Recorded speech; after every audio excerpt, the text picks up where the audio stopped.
shadows and strength. The foreclosure notice glared up at Sophia Bennett from the kitchen table like a death sentence. 3 months behind on mortgage payments, utilities hanging by a thread, and now this. She pressed her palms against her eyes, willing herself not to cry. Not now. Not when 6-year-old Noah might walk in any moment. "Mommy, are we having spaghetti again?" Noah's voice came from the doorway, his dinosaur backpack dragging behind him. Sophia quickly folded the notice and tucked it into her pocket. "How about grilled cheese tonight, special treat?" She forced brightness into her voice that she didn't feel. Just 18 months ago, they'd had everything.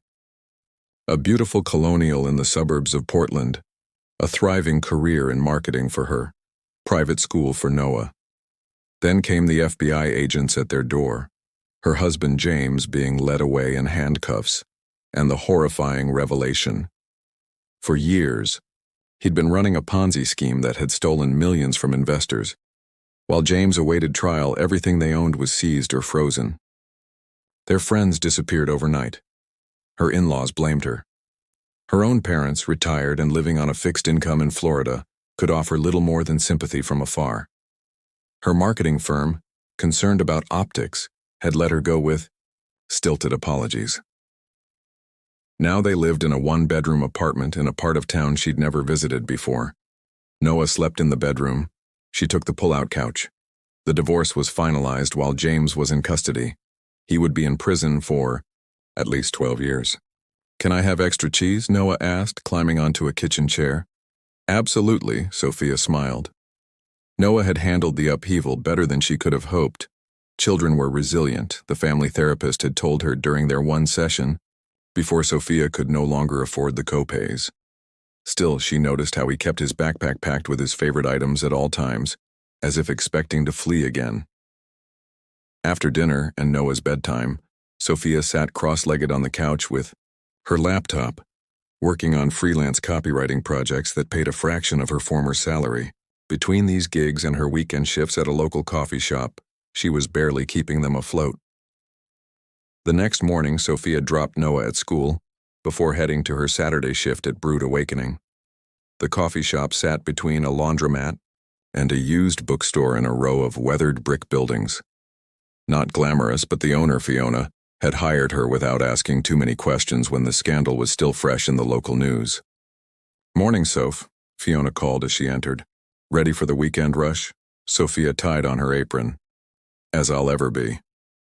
By noon, the line stretched to the door.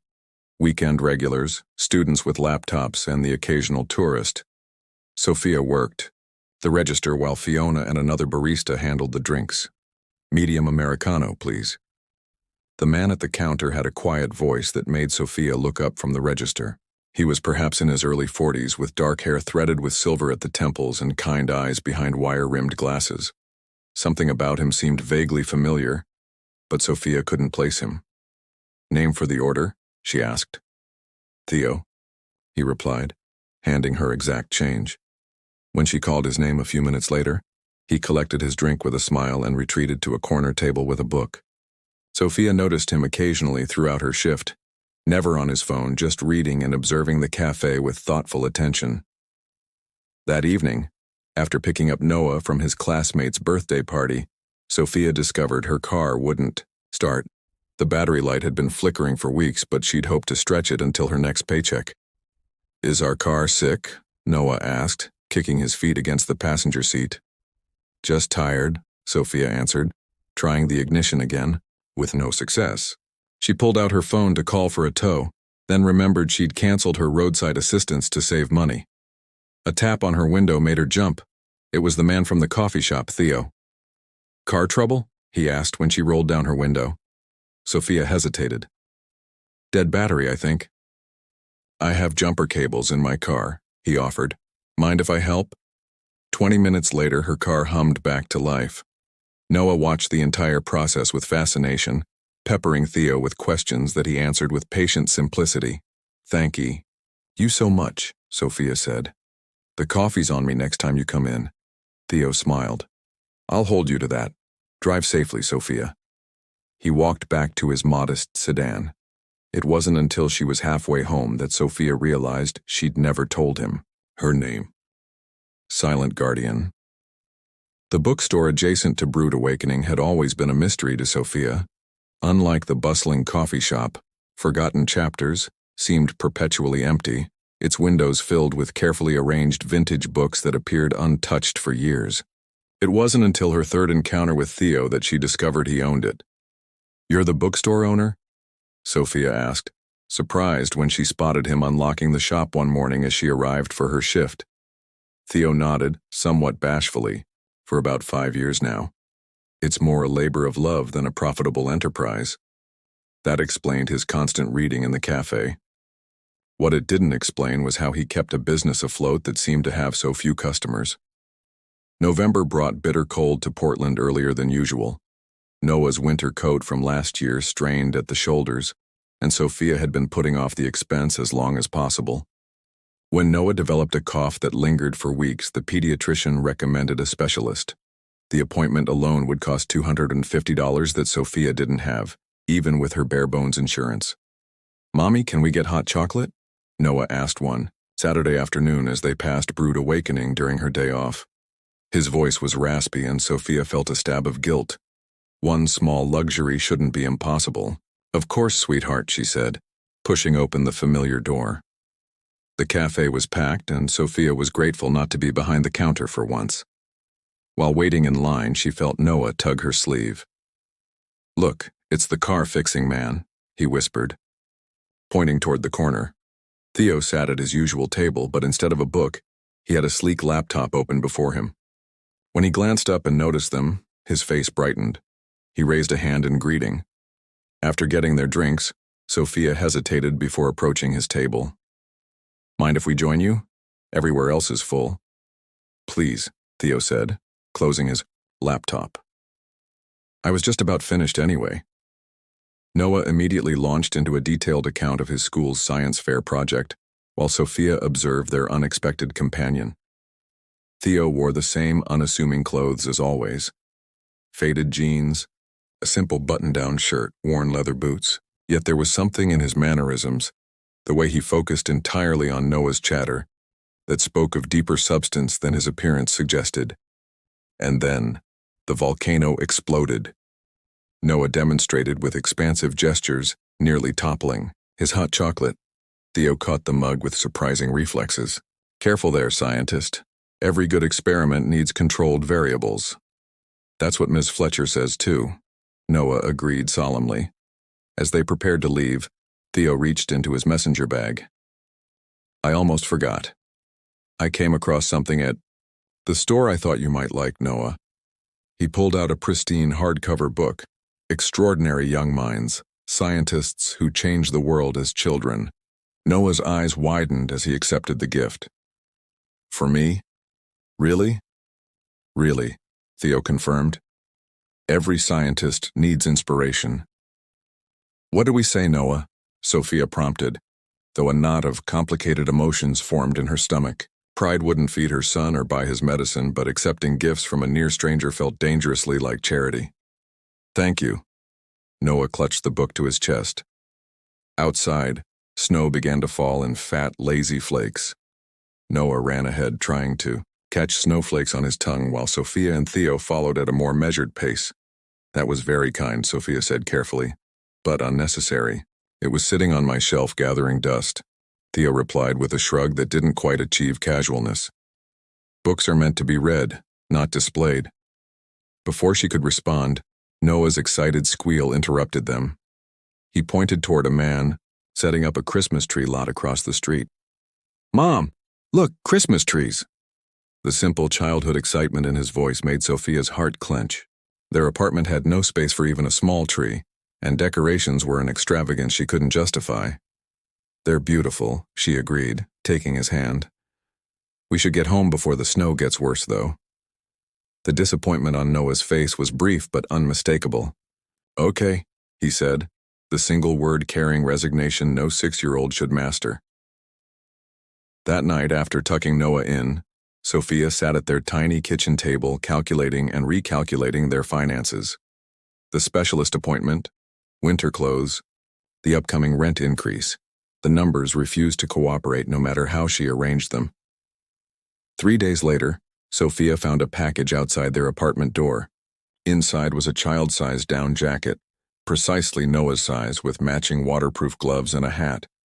No note, no name, but she knew immediately who had sent them. The following morning, she marched into Forgotten Chapters, the bell above the door announcing her arrival with jarring cheerfulness. The shop was exactly as she had imagined. Floor-to-ceiling bookshelves, the scent of paper and binding glue, and not another customer in sight. Theo emerged from behind a stack of books, surprise evident on his face. "Sophia, good morning." "You can't do this," she said without preamble, placing the package on the counter between them. "I appreciate your kindness, but Noah is my responsibility. I can provide for my son." Theo regarded her steadily. "I never suggested otherwise." "Then why the gifts? The coat, the book, why?" He ran a hand through his hair, considering his words carefully.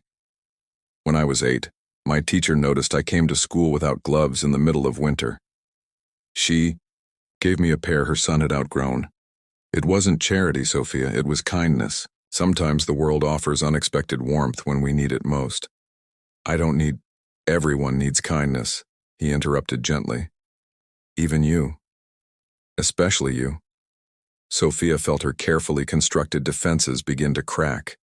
The exhaustion of maintaining constant strength, of smiling through impossible choices, of pretending everything was fine when nothing had been fine for so long. It all pressed down on her at once. "I can't repay you," she said finally, her voice barely audible. "I'm not keeping score," Theo replied. His gaze was direct but without pity, the one thing she couldn't have borne. A customer entered, the bell chiming again, breaking the moment. Between them. Theo smiled slightly. "Noah shouldn't be cold this winter, that's all." Sophia left the store without the package, a complex mixture of gratitude and discomfort settling in her chest. She didn't notice the black luxury car parked across the street, nor the driver who watched her with careful attention before making a phone call. "She's just left the bookstore," the driver said. "Yes, sir, I'll continue monitoring as instructed." Inside his modest bookshop, Theo returned to his laptop and pulled up a secure browser window. On the screen, financial projections for a multi-billion-dollar technology acquisition scrolled past, awaiting his final approval. Buried secrets. The first real Portland snowstorm of the season hit on a Tuesday in December. Schools closed, buses stopped running, and the city grew quiet under a thick white blanket. For Noah, it was magical. For Sophia, it was yet another complication in an already complicated life. "No school today, buddy," she told him, checking her phone to find a text from Fiona. "Cafe closed. Roads too dangerous. Stay home and stay warm." No work meant no pay, but at least she could spend the day with Noah. They built a fort from blankets in the living room, read his scientist book cover to cover, and made hot chocolate with the last of their milk. When afternoon came, cabin fever set in. "Can we go to the park and make snow angels?" Noah pleaded, already pulling on the new coat that Sophia had reluctantly accepted. The neighborhood park was only 2 blocks away. 20 minutes, Sophia agreed. "Then we come right back to get warm." The park was transformed into a winter wonderland, trees heavy with snow, benches wearing white caps. Noah immediately flopped backward into unmarked snow, spreading his arms and legs to create a perfect angel. "Mom, you too," he called. Sophia hesitated only briefly before lying beside him, moving her arms through the powdery snow. Looking up at the gray-white sky, she felt a moment of unexpected peace. "Is that Noah Bennett I see making snow angels?" The voice startled her. Sophia sat up quickly to find Theo standing a few feet away, gloved hands buried in his coat pockets. Something about seeing him outside their usual contexts, the cafe or his bookshop, made him seem suddenly unfamiliar. "Theo!" Noah scrambled to his feet, snow clinging to his hair and back. "We're having a snow day." "The best kind of day," Theo agreed, smiling. "Do you live around here?" Sophia asked, brushing snow from her jeans as she stood. A brief hesitation. Not far. I was checking on the shop and thought I'd take the scenic route home. They fell into step together, watching Noah run ahead to examine icicles hanging from tree branches. "How's business with the storm?" Sophia asked. "Quiet. But I expected that." He glanced at her. "How about you? Cafe closed?" "Yes. Unexpected day off." She didn't mention the lost wages. Noah called to them, pointing excitedly at something across the street. As Sophia turned to look, her foot hit a patch of ice hidden beneath the snow. She felt herself falling, arms windmilling uselessly, until strong hands caught her firmly. Theo steadied her, his face suddenly very close to hers. For a suspended moment, neither moved. Sophia became acutely aware of his warm breath forming small clouds between them, the surprising strength in his hands, the concern in his eyes. "Thank you," she murmured, regaining her balance. "Careful," he said softly, releasing her but staying close. Black ice is treacherous. The moment was broken by a sleek black SUV pulling alongside them. The passenger window lowered, revealing a stern-faced woman in a crisp suit. "Mr. Wellington," she called. "Your 2 o'clock cannot be rescheduled. We need to leave immediately." Sophia felt Theo stiffen beside her. The woman in the car seemed to realize her mistake, her eyes widening slightly as she glanced between them. "Believe you have the wrong person," Theo said evenly. But Sophia could hear the tension beneath his words. The woman's face remained impassive. "Sir, the board is waiting. The Tokyo merger won't proceed without your approval." Noah had wandered back to them, his curiosity piqued by the luxury vehicle. "That's the biggest car I've ever seen," he declared. Sophia looked at Theo, or whoever he was, confusion and the first tendrils of betrayal winding through her. "Wellington? As in Theodore Wellington, the tech billionaire?" His expression confirmed the truth before he spoke. "Sophia, I can explain." "You've been lying to me," she said, the words emerging flat and cold. "All this time." "Not lying exactly." "Mr. Wellington," the woman in the car interrupted, "we really must go." "Give me a moment, Vivian," he snapped, with an authority entirely absent from the gentle bookstore owner Sophia thought she knew. Noah tugged at Sophia's sleeve. "Mom, what's happening?" "Nothing, sweetheart," she assured him, though her voice shook slightly. "We need to go home now." "Sophia, please," Theo or Theodore said. "Let me explain. I think your board is waiting," she replied, taking Noah's hand firmly. "Goodbye, Mr. Wellington." She walked away, ignoring his calls, pulling Noah along, perhaps more quickly than necessary. Her mind raced, piecing together fragments that suddenly made horrible sense. The bookstore with no customers, the expensive gifts, the familiar feeling she'd had when first meeting him. Theodore Wellington, third, the reclusive tech genius whose company, Horizon Technologies, had revolutionized artificial intelligence, a man worth billions who avoided public appearances and media attention with legendary determination. His face occasionally appeared in business magazines, but always in formal settings, professionally photographed. Never as a rumpled bookstore owner in worn jeans. Back in their apartment, Sophia paced while Noah watched cartoons, oblivious to his mother's turmoil. Her phone chimed with a text from an unknown number. "Please let me explain. It wasn't what you think." "Theo," she ignored. Another came minutes later. "The bookstore is real. My interest in you and Noah is real. The rest is complicated." Sophia set her phone down without responding. She felt foolish, manipulated. Had she been some sort of experiment to him? A charity case? A diversion from his privileged life? The buzzer for their apartment sounded an hour later. When Sophia answered, the building's security guard informed her that someone had left a package. Against her better judgment, she went downstairs to retrieve it. It was a simple envelope containing a handwritten letter and a small USB drive. The letter was brief. "Sophia, I owe you the truth. The enclosed drive contains documents that explain who I am and why I've been living as I have. Nothing excuses my deception, but perhaps it might help you understand. I never meant to hurt you or Noah. That's the most honest thing I can say. Theodore's curiosity battled with pride as Sophia stared at the USB drive. Finally, after putting Noah to bed, she plugged it into her laptop. The documents revealed a story far different from what she had imagined. Theodore Wellington III had indeed built a tech empire worth billions, but 5 years earlier, he had stepped back from day-to-day operations following a near-fatal car accident. The accident had coincided with a bitter betrayal by his fiancée and business partner, who had attempted to seize control of the company during his recovery. After regaining both his health and his company, Theodore had become increasingly disillusioned with the artifice of his world. The document detailed his decision to live part-time as Theo Winters, purchasing a small bookstore and experiencing life without the distortions of extreme wealth. He maintained his role as chairman of Horizon Technologies, but conducted most business remotely. The final document was a news article about James Bennett's investment fraud scheme. It had been published 18 months earlier, with Sophia's name mentioned as the disgraced financier's wife.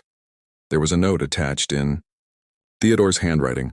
I recognized you that first day in the cafe. I didn't plan to become involved in your life.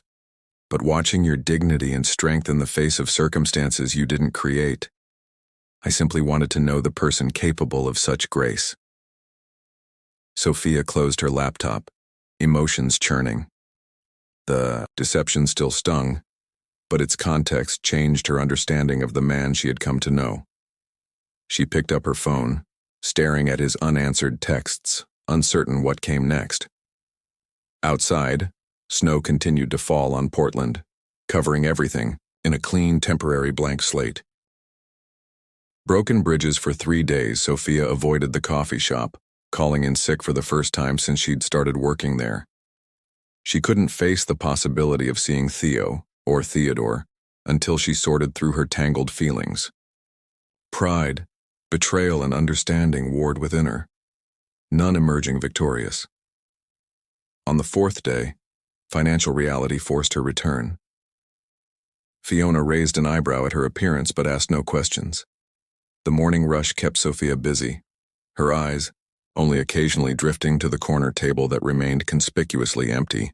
Someone's been asking for you, Fiona mentioned during a rare quiet moment. That nice guy from the bookstore said he'd leave this for you. She handed Sophia a small envelope. Inside was a business card with a handwritten note. When you're ready to talk. No pressure. The front of the card read simply, Theodore Wellington III, Chairman, Horizon Technologies, with a private number penciled on the back. Sophia tucked it into her pocket without comment. That evening, returning to their apartment building, Sophia froze at the sight of a familiar figure leaning against a luxury car in the visitors' parking area. Hello, Sophia. James Bennett looked thinner than when she'd last seen him, his once impeccable appearance now slightly diminished. But his smile held the same charm that had once swept her off her feet, and later, swept away their entire life. What are you doing here? She demanded, instinctively stepping in front of Noah, who was staring wide-eyed at his father. You're supposed to be in prison. James spread his hands in a placating gesture. Released early. Good behavior, overcrowding, cooperative witness, lots of reasons. Aren't you going to say hello, Noah? Noah pressed against Sophia's side, uncertainty written across his face. He'd been just 5 when James was arrested, and the intervening year and a half was an eternity, in a child's timeline. Why are you here? Sophia repeated, keys clutched in her hand like a weapon. To see my son, James replied, his expression softening as he looked at Noah. And to talk about our future. We don't have a future. That's where you're wrong. James straightened, confidence radiating from him. I've been following the news while inside, particularly news about Theodore Wellington. Sophia's blood ran cold. What are you talking about? Let's discuss this privately, he suggested, glancing meaningfully at Noah. Family matters. Against her better judgment, Sophia allowed him upstairs. Noah was directed to play in his room. While the adults talked, though his reluctance to leave her side spoke volumes. Once alone, James dropped his affable demeanor. Your billionaire friend is quite the philanthropist, especially toward pretty single mothers, it seems. You've been spying on me? Sophia hissed, keeping her voice low enough that Noah wouldn't hear. Gathering information, James corrected. A skill that served me well in business, whatever the authorities might claim. He leaned forward. Here's my proposition. Joint custody of Noah. Absolutely not. Before you refuse, consider this. I know people. The kind who can drag out a custody battle for years. The kind who can investigate every aspect of your life looking for vulnerabilities. His gaze swept dismissively around their small apartment. How will you afford proper legal representation on a barista's salary? Sophia felt sick. You never even wanted custody before. Things change. James smiled thinly. Wellington has taken an interest in my son. That makes Noah potentially very valuable. The realization struck her like physical blow. This is about money. You think you can use Noah to extort Theodore Wellington? I prefer to think of it as leveraging an opportunity, and if Wellington isn't amenable, well, James shrugged. The tabloids pay handsomely for stories about reclusive billionaires, especially ones involving children. Get out, Sophia whispered, trembling with rage. Get out before I call the police. Think about it, James advised, rising smoothly. I'll be in touch about arranging my first weekend with Noah, unless you'd prefer to let a judge decide. After he left, Sophia leaned against the door, mind racing. James had no real interest in Noah. He'd made that abundantly clear during their marriage, prioritizing work over family at every turn. But he recognized an opportunity when he saw one, and Noah had become exactly that. Her phone felt heavy in her pocket as she considered her limited options. Pride had kept her from contacting Theodore, but Noah's well-being transcended pride. With shaking fingers, she pulled out the business card and dialed the number. Sophia, Theodore answered immediately, as if he'd been waiting for her call. I need to see you, she said, dispensing with pleasantries. It's urgent. They arranged to meet at a private office Theodore kept downtown, away from both his corporate headquarters and the bookstore. Sophia arranged for Noah to stay with Fiona for a few hours, unwilling to expose him to more adult complications. The office occupied the top floor of an understated building, accessible by a private elevator that required a key card. Theodore was waiting when the doors opened, dressed more formally than she'd ever seen him in charcoal slacks and a blue button-down shirt, but still without the ostentation his wealth might suggest. Thank you for coming, he said, his voice carefully neutral. The office reflected the same restraint, comfortable but not lavish, with windows overlooking the city and the distant snow-capped mountains beyond. Sophia declined his offer of coffee, too anxious to maintain social niceties. James is out of prison, she began abruptly. He's threatening to fight for custody of Noah. Theodore's expression darkened. On what grounds? He doesn't need grounds. He needs money for lawyers, which he claims to have. She met Theodore's gaze directly. He knows about you, about your interest in us. He plans to use Noah to get to you, either through custody or through the media. Understanding dawned in Theodore's eyes. I see. I didn't know where else to turn, Sophia admitted. I can't fight him legally, not without help. Theodore was quiet for a long moment. I have resources, Sophia. The best lawyers. Security if needed. And that's exactly what he's counting on, she said bitterly. Your involvement validates his strategy. What would you have me do? Step away? There was genuine pain in his question. Sophia hadn't allowed herself to examine what she truly wanted. The simplicity of her initial anger at his deception had given way to something far more complex. I don't know, she answered honestly. What I do know is that I won't have Noah used as leverage, by anyone. Theodore nodded slowly, moving to the window. I built my first company at 19, he said quietly. By 25, I was worth $1 billion. Money has been both my shield and my prison for most of my adult life. He turned to face her. The bookstore was my attempt to experience life without that distortion. I never planned to deceive you specifically. When I recognized you that first day, I should have been honest. But by the time our paths crossed again with your car, I was captivated by your dignity, your devotion to Noah, your refusal to be defined by what James had done. So I was an experiment in authentic human connection? Sophia asked, unable to keep the edge from her voice. No, he replied firmly. You were the first person in years who saw me, just me, without the trappings of wealth or power. Do you have any idea how rare that is? The sincerity in his words pulled at something inside her. I thought I knew you, she said softly. You do know me. The essentials are the same whether I'm Theo the bookseller or Theodore the CEO. The man who helped jump your car, who talked science with Noah, who noticed when you were struggling but tried to help without diminishing your pride. That's the real me. Sophia wanted to believe him. Part of her already did. James will be back, she said, returning to the immediate problem. He won't stop until he gets what he wants. Theodore's expression hardened with decision. Then we ensure he doesn't get it. Not through Noah, not ever. How? First, we get ahead of his narrative.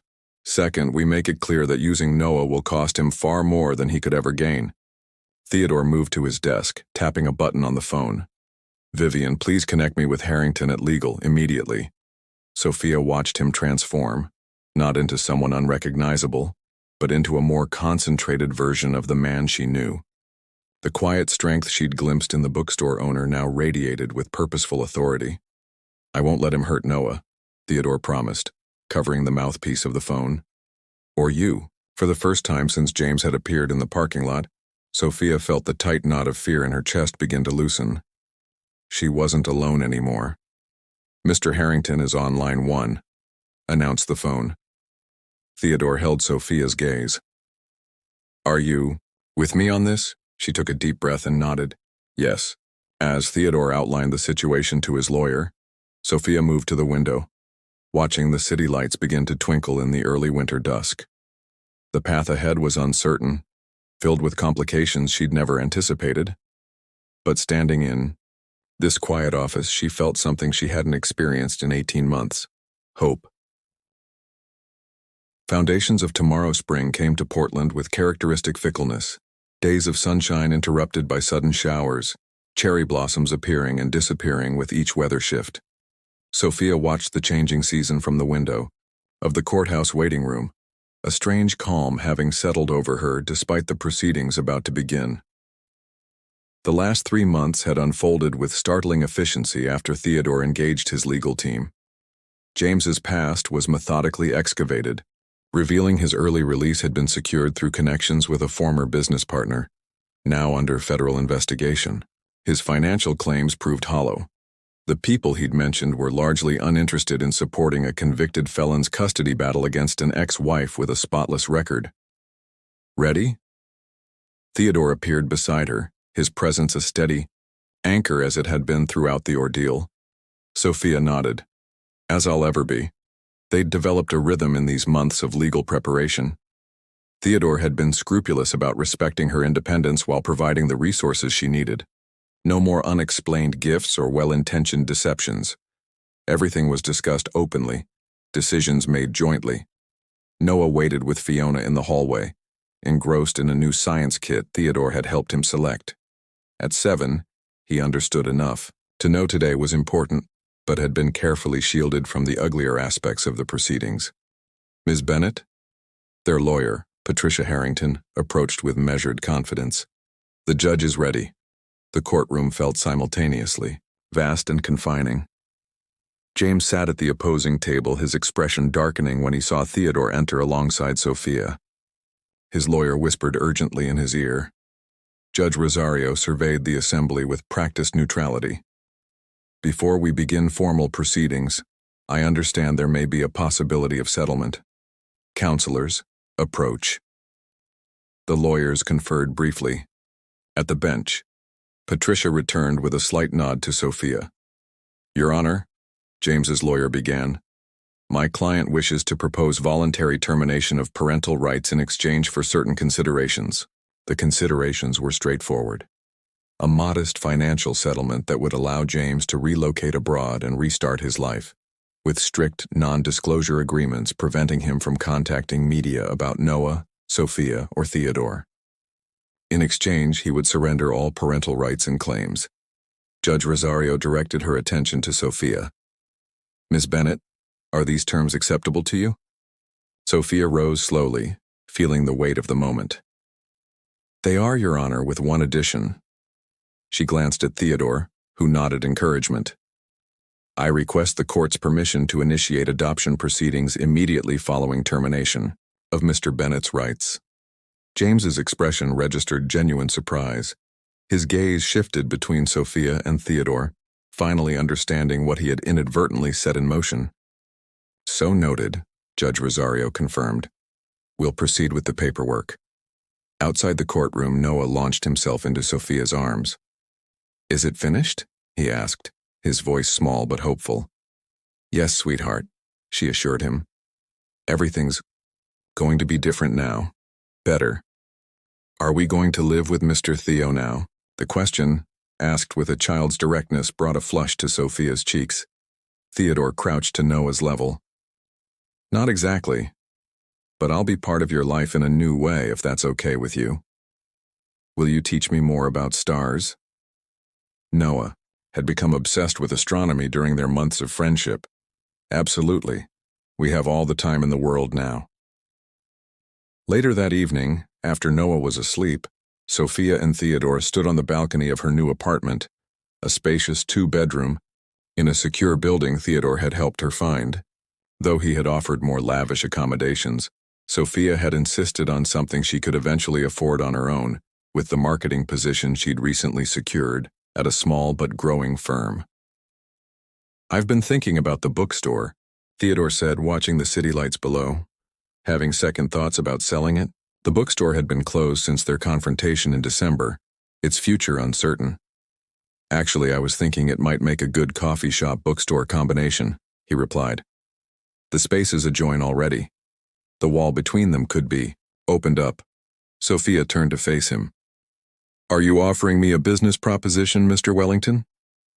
"I'm offering you a partnership," he clarified. "In business and perhaps eventually in life." The past months had changed them both. Theodore had emerged more fully into his public role, balancing his corporate responsibilities with a new foundation focused on supporting victims of financial fraud. Sophia had reclaimed her professional confidence, refusing Theodore's offers of positions within his companies in favor of charting her own path. "That's a serious proposition," she said softly. "I've never been more serious." Theodore took her hand. "When I started living as Theo the bookseller, I was looking for authenticity. Something my wealth always seemed to obscure. What I found was you."